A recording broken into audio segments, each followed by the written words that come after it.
¿Alguna vez te preguntaste qué pasaría si hiciéramos el edificio más alto que pudiéramos? En 1956, el legendario arquitecto Frank Lloyd Wright imaginó un edificio gigante de 1600 metros de altura para la ciudad de Chicago, conocido como el Illinois. Este rascacielos, con 528 pisos y espacio para 100.000 habitantes, era una utopía urbana que desafiaba los límites de la arquitectura y que serviría para aliviar a Chicago de un gran crecimiento en su población. Sin embargo, The Illinois nunca se construyó, y desde entonces cada vez más personas se mudaron desde los sectores rurales hacia las urbes, generando una explosión demográfica. Y desde 1956 hasta hoy, solamente 6 construcciones han ostentado el título del edificio más alto del mundo, con el hoy reinante Burj Khalifa, que apenas roza la mitad de la altura del Illinois. Y aunque nuestra posibilidad de construir hacia arriba fue creciendo, en muchas urbes del mundo la crisis habitacional parece ser cada vez peor. Aunque era utópico para su época, el Illinois anticipó muchos de los desafíos que enfrentan las ciudades modernas, y ofrecía una visión de cómo la arquitectura puede contribuir a su solución. Si necesitamos más espacio para que así más personas puedan vivir y trabajar en las ciudades, ¿puede ser que construir hacia arriba sea una solución? ¿Por qué no hacemos edificios más altos? La civilización humana ha estado construyendo edificios desde hace muchísimo tiempo, con los romanos capaces de hacer construcciones de casi 50 metros, como el Coliseo o el Panteón, y con evidencia que sugiere que tenían edificios residenciales de hasta 7 u 8 pisos. Y aunque las mejoras en las técnicas de producción fueron permitiéndonos hacer edificios un poco más altos, aún así, por más de 3000 años, nadie podría superar los 148 metros de altura de la Gran Pirámide de Giza en Egipto. Y con el tiempo, con cada vez más personas mudándose a zonas urbanas, apilar las viviendas nos permitía liberar suelo que las ciudades necesitan, para cosas como mejores espacios públicos, iluminación y ventilación. Pero bueno, creo que para entender bien nuestro avance en cuanto a la construcción hacia los cielos, hay que tratar de entender los límites con los que nos fuimos topando. Y creo que lo podemos dividir en 3 límites distintos. Primero, los límites físicos, que básicamente es cómo podemos hacer un edificio alto sin que se caiga. O sea, cómo vencemos a las leyes de la física. Y para superar estos límites necesitamos tecnología. Obviamente hubo muchas innovaciones que se destacan en este rubro, pero una de las principales es el uso del esqueleto metálico para las construcciones, que es la estructura principal que soporta la carga y el peso de las obras. Y esto permitió aumentar drásticamente la altura hasta la que se podía construir. La Torre Eiffel quizás sea el ejemplo más conocido de un esqueleto de hierro forjado. Segundos límites. Límites económicos. Mientras que los límites físicos se basan en hasta qué altura podemos construir, los límites económicos se basan más bien en hasta qué altura nos conviene hacerlo. Nadie quiere gastar millones en una estructura que no va a ser rentable ni va a servir para nada. Y esto se resuelve con una ecuación muy sencilla. La altura económica es el valor del piso sobre el costo de su construcción. Esto lo explica bastante bien. Hasta acá no me conviene construirlo, hasta acá sí. Dinero. Por mucho tiempo uno de los límites para construir alto era nuestra capacidad de acceder a los pisos superiores. Porque ¿quién querría tener un edificio de 20 pisos si para llegar arriba tenés que subir solo por las escaleras? Así que acá aparece otra tecnología revolucionaria y quizás menos intuitiva. Los ascensores. Antes de los ascensores, los pisos de arriba solían ser más baratos para comprar o para alquilar, porque acceder a ellos era más difícil. Y los ascensores no solo cambiaron eso, sino que invirtieron su dinámica, porque hizo que los pisos superiores, con mejores vistas y más lejos de la calle, fueran incluso más valiosos. Y aunque los ascensores no eran nuevos, la máquina de vapor y después la electricidad hicieron que sean incluso más eficientes. Y otras cosas como por ejemplo el desarrollo del proceso Bessemer hicieron que se pudiera producir acero cada vez más rápido y de forma más eficiente, lo que hizo que su producción sea más barata por tonelada. Estos desarrollos hicieron que la altura que podían alcanzar los edificios económicamente aumente, lo que incentivó la construcción de los primeros rascacielos. Y para ver dónde se hicieron particularmente notorios estos cambios hay que irnos a Estados Unidos. El impacto tecnológico en ciudades como Nueva York y Chicago fue notable. Ambas ciudades experimentaron un enorme crecimiento demográfico a principios del siglo XX y con eso un gran cambio en sus edificios.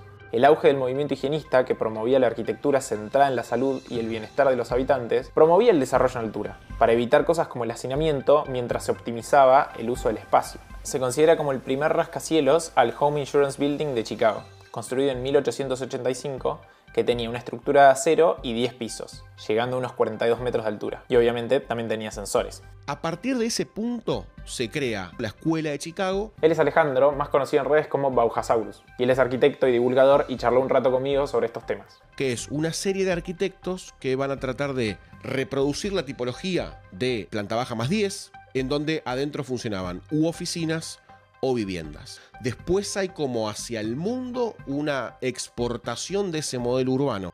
y el crecimiento en altura de las ciudades se fue notando de forma exponencial. Para 1913 en Manhattan ya habían 1000 edificios de entre 11 y 20 plantas y 51 edificios de entre 21 y 60. Pero esto no vino sin consecuencias, porque obviamente con cada vez más edificios altos a su alrededor, los residentes empezaron a notar también sus efectos negativos. En una época en la que casi todos los edificios estaban iluminados con luz natural, las torres bloqueaban las vistas y proyectaban sombras, lo que dejaba algunos lugares muy a oscuras. Y la gente se empezó a preocupar por el hacinamiento, el acceso insuficiente al aire fresco y también por la seguridad en el caso de incendios.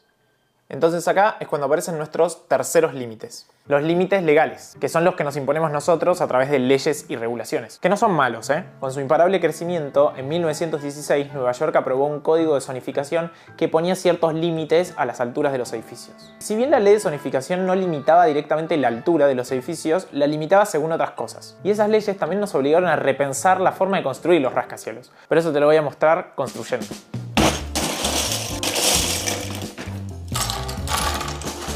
Así que bueno, vamos a hacer un edificio del estilo del primer rascacielos, que era como una especie de rectángulo homogéneo. Ahora, imaginémonos que estamos en Nueva York y quisiéramos construir hacia más arriba. La ley de zonificación no nos permitiría seguir construyendo de la misma manera, porque la ley obligó a que, depende en qué parte de la ciudad estuvieran, los edificios tuvieran que cambiar su forma si querían seguir construyendo hacia arriba. Y eso podía depender de cosas como el ancho de las calles donde estaba el edificio o el tamaño del lote en el que se encontrara. Entonces, en muchas ocasiones, los edificios altos se tenían que ir achicando encima de sí mismos, hasta su cima. Mira, algo así. Este rectángulo está acá arriba, si quisiéramos hacerlo más alto, va a haber que construir dentro de su propia superficie de forma más pequeña. Lo que dio lugar a edificios icónicos con formas muy raras, como este, que es una especie de recreación del edificio de Chrysler. Bueno, entonces vemos un patrón. La mejora de la tecnología crea nuevas posibilidades físicas, haciendo posible construir de manera rentable a más altura, expandiendo la frontera económica. Y a medida que la frontera económica continúa creciendo, los efectos negativos de la altura se chocan con los limitantes legales. Ahora bien, si quisiéramos, ¿hasta dónde podríamos construir? Hoy tenemos al Burj Khalifa como el edificio más alto del mundo con unos 828 metros de altura. Y esto decía el que fue su arquitecto principal cuando le preguntaron acerca de la posibilidad de construir más alto. The limit is not structural. It's probably economic, but the structural solution can address the economic. Knowing what we know now, we could easily do a 1 kilometer tower for probably less expensive and faster than Burj. Después de esta entrevista en inglés voy a aprovechar para hablarte del Speak, que es una aplicación que vengo usando hace varias semanas y que te ayuda a practicar tu inglés con inteligencia artificial. Yo hice clases de inglés en mi vida, pero esta experiencia es muy diferente. Pero para eso te lo voy a mostrar con una de sus funciones que me parece espectacular. Vos puedes pedirle al Speak que cree escenarios para que vos practiques conversando con la inteligencia artificial. Entonces yo le puedo pedir, por ejemplo, que me cree un escenario en el que voy a entrevistar a un experto de arquitectura en Nueva York para mi canal. Let's create a scenario where I am interviewing a New York City architecture expert for my YouTube channel. The scene takes place in a studio where you are filming an interview for your YouTube channel. You will be the interviewer and I will play the role of the New York City architecture expert. Do you like this scenario or want to change anything? Y acá yo le pongo Let's Start y arranca. Which are the 3 most iconic buildings of New York City? That's a tough one, but I would say the Empire State Building, the Chrysler Building, and the One World Trade Center are the most iconic buildings in New York City. Me encanta, encima puedes hacer esto con un montón de otros temas. Y además tiene otras funciones, con las que por ejemplo puedes practicar exámenes internacionales específicos de inglés sin importar tu nivel previo. Bueno, y así es como puedes estar todo el tiempo que quieras practicando con la inteligencia artificial. En la descripción te dejo 2 links. Con el primero puedes descargarte la aplicación y tener 7 días del Speak gratis. Y con el segundo puedes acceder a un 50% de descuento en la suscripción anual Premium. Muchas gracias Elsa Speak por auspiciar este video. Ahora seguimos con los edificios. Las limitaciones básicas de altura no han cambiado mucho desde principios del siglo XX. Pero te voy a mostrar esto de forma un poco más empírica.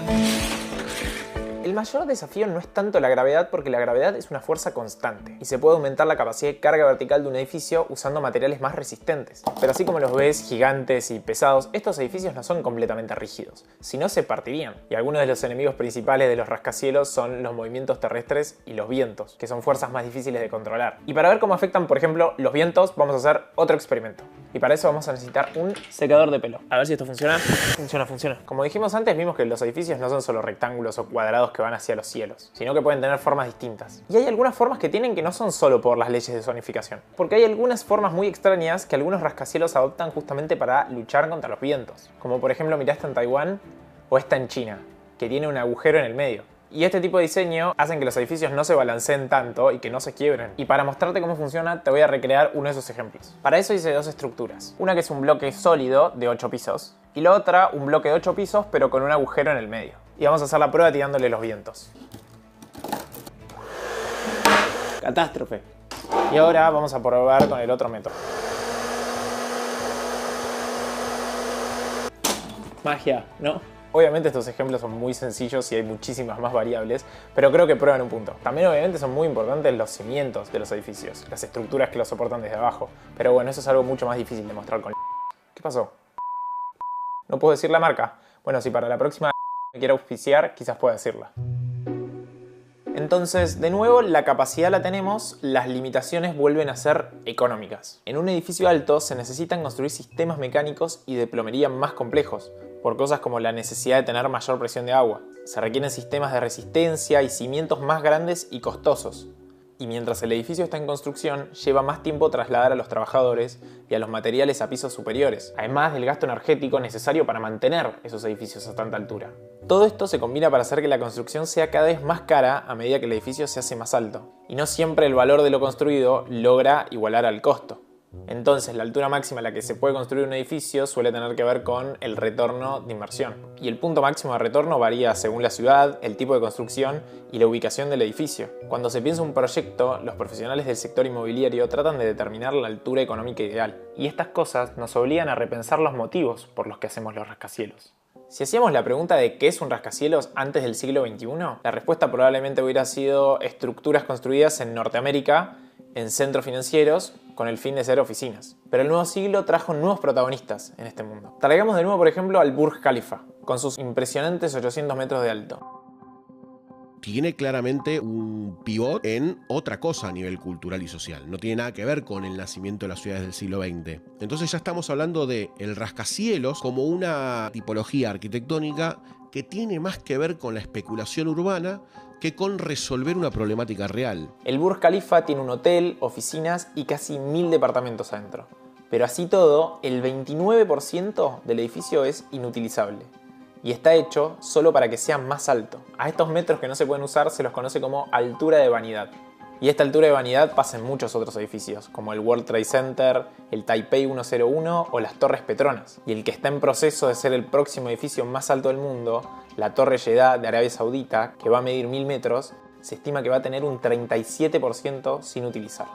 Porque de repente, tener edificios altos ya no tiene como fin ser útil para el ecosistema urbano, sino que se convirtió en un símbolo de la especulación inmobiliaria y en un recurso que utilizan los países para posicionarse globalmente, para mostrar progreso y crecimiento. Pero ¿podríamos hacer un Burj Khalifa en cualquier lugar del mundo? O, más importante, ¿es conveniente?